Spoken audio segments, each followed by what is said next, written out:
தமிழ்நாடு காங்கிரஸை பொறுத்த வரைக்கும் முஸ்லிம்களுக்கு எதுவும் பஞ்சம் இருக்கா? தலைவர்களுக்கு வேட்பாளர்கள் வந்து அதிகமாக முஸ்லிம்கள் இருக்கிற மாதிரி தெரியலையே. ஜே மஹாரன் பற்றி விரல் வச்சு என்னக்கூடிய ஒரு ரெண்டு பேரை தவிர நீங்க இருக்கிறீங்க, அலிமல் புகாரி இருக்காங்க, நிறைய பேர் வந்து காங்கிரஸ்ல ஒரு வெளியே முகமுகங்களா பார்க்க முடியுது.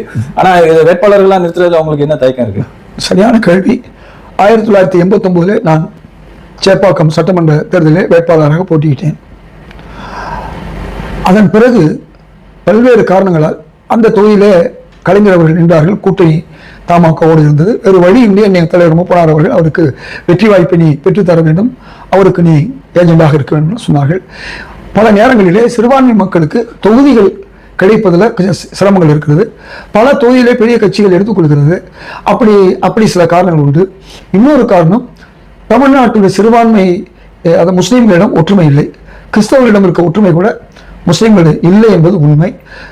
முஸ்லீம் கட்சிகளிடம் வேற்றுமை இருக்கிறது மட்டுமல்ல, முஸ்லீம் கட்சிகள் மட்டும் ஒற்றுமையாக இருந்தால் கடந்த 2 தேர்தலில் எஸ்டிபி ஒரு இடம் பெற்றிருக்க முடியும். கடந்த தேர்தலிலே நான் திரு ஸ்டாலின் அவர்களை பார்த்து எஸ்டிபி கட்சிக்கு நீங்கள் ஒரு சீட்டு கொடுக்க வேண்டும், என்னை பற்றி கூட நான் கவலைப்படவில்லை, எனக்குன்னு கேட்டிருந்தால் அவர் காங்கிரஸ்ல சொல்லி வாங்கி கொடுத்திருப்பார்.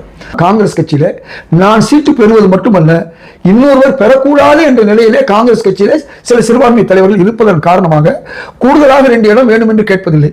ஒரு சீட்டு இருந்தாலும் அந்த சீட்டு எனக்குத்தான் வேண்டும் என்ற ஒரு நிலை சிறுபான்மை முஸ்லீம்களில் இருக்கக்கூடிய காங்கிரஸ் தலைவர்களிடம் இருந்த ஒரு காரணமும் உண்டு.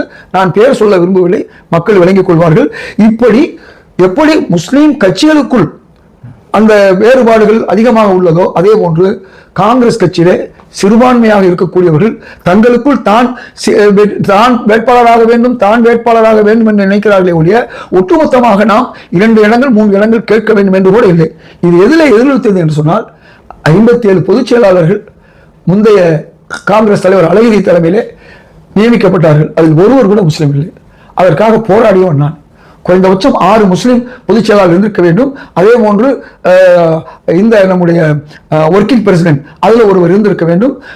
இதன் காரணமாக ஒட்டுமொத்தமாக கார்பரேஷன் தேர்தல்களில் கூட நம்முடைய முஸ்லீம் வேட்பாளர்கள் இல்லாமல் போனார்கள். நானும் தலைவர் மூப்பனார் இருக்க காலத்தில் 2 இடங்கள் சென்னையில் வாங்கியிருந்தோம். ஆனால் துரதிர்ஷ்டவசமாக இந்த முறை சென்னை உள்ளிட்ட மாநகராட்சியில் ஒரு முஸ்லீம் கூட பெறவில்லை. காங்கிரஸிலே இந்த நிலை இருக்கிறது. காங்கிரஸ் கட்சிக்கு அதிகமாக வாக்களிக்கக்கூடிய முஸ்லீம்களுக்கு இடம் கொடுப்பதில் பின்னடைவில் இருக்கிறார்கள்.